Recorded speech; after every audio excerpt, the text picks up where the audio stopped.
Hello everyone, welcome to my channel Saras nature. ఈరోజు మనం చేయబోయే కుకింగ్లో రెసిపీ వచ్చేసి నల్లేరండి. ఈ నల్లేరు కోసం ఇదివరకే నేను ఒక వీడియో చేశాను. కొత్తగా ఎవరైనా మన ఛానల్ని ఫాలో అవుతున్న వారు ఉన్నట్లయితే కనుక ప్రీవియస్ వీడియోని ఒక్కసారి చూస్తే కనుక మీకు అవగాహన వచ్చేస్తుంది. ఎందుకంటే ఆ వీడియోలో నేను నల్లేరుకు సంబంధించినటువంటి ఔషధ గుణాలే కానీ హెల్త్ బెనిఫిట్సే కానీ ఏ విధంగా మనం వాడుకోవాలన్నది కానీ నేను తెలియజేయడం జరిగింది.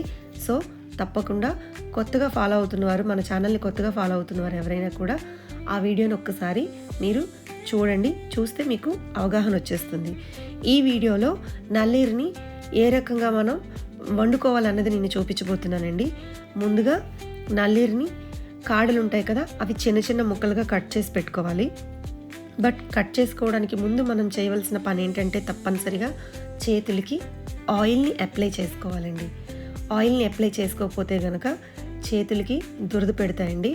ఆ ఇచ్చింగ్ చాలాసేపటి వరకు అలాగే ఉండిపోతుంది, మనం ఇబ్బంది పడవలసి వస్తుంది. సో దాన్ని స్కిప్ చేయాలి అంటే కనుక తప్పకుండా నల్లేరుని కట్ చేసేటప్పుడు చేతులకి ఆయిల్ని అప్లై చేసుకొని కట్ చేసుకోవాలి. అలా కట్ చేసుకున్నటువంటి నల్లేరు ముక్కల్ని కొద్దిగా మంచినీటిలో ఉప్పు వేసి, ఆ ఉప్పు వేసిన నీళ్ళలో నల్లేరుని కాసేపు ఉంచి తర్వాత 1-3 సార్లు మంచిగా శుభ్రం చేసుకోవాలండి, నీళ్ళల్లో కడుక్కోవాలి. అలా ఉంచడం వల్ల ఏమవుతుందంటే కనుక చెప్పాను కదా, ఆ ఇచ్చింగ్నెస్ అనేది రాదు, తగ్గుతుంది, కొంచెం తగ్గిపోతుంది అనమాట అలా క్లీన్ చేసుకోవడం వల్ల. అలా క్లీన్ చేసుకున్నటువంటి నల్లేరుని కొద్దిగా ఆయిల్ వేసి ప్యాన్లో మీడియం ఫ్లేమ్లో పెట్టి ఫ్రై చేయాలండి. మరీ డీప్ ఫ్రై చేయకూడదు, జస్ట్ మధ్యస్థంగా మాత్రమే ఫ్రై చేసుకోవాలి.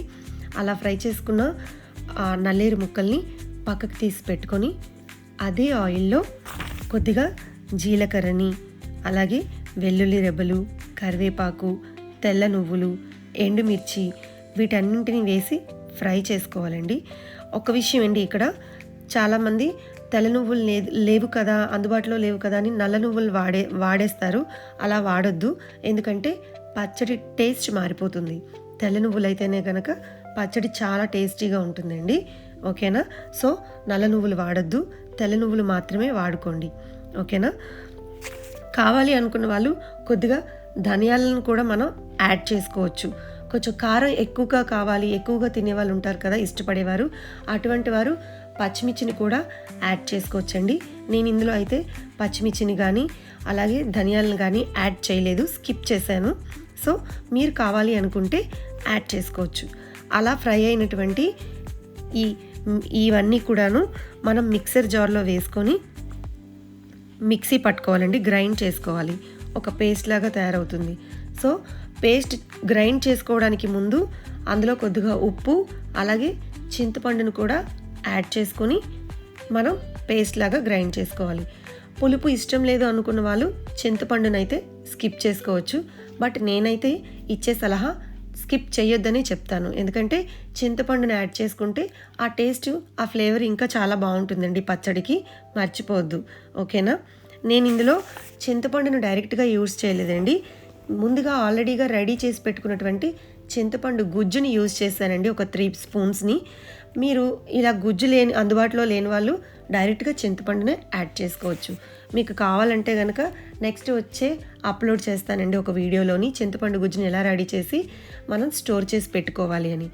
ఎందుకంటే నేను ఒక 2 మంత్స్ 3 మంత్స్కి సరిపడగా చింతపండు గుజ్జుని ముందుగానే రెడీ చేసి పెట్టుకొని స్టోర్ చేసుకుంటానండి ఫ్రిడ్జ్లో. అది కావాల్సినప్పుడు కొద్దిగా తీసి వాడుకుంటాను అనమాట.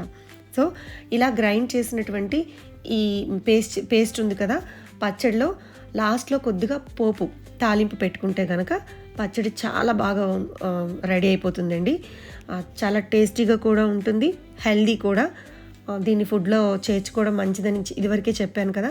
సో తప్పకుండా మీరందరూ కూడా ట్రై చేసి ఈ రెసిపీని నాకు కామెంట్స్లో ఎలా వచ్చిందన్నది చెప్పాలండి.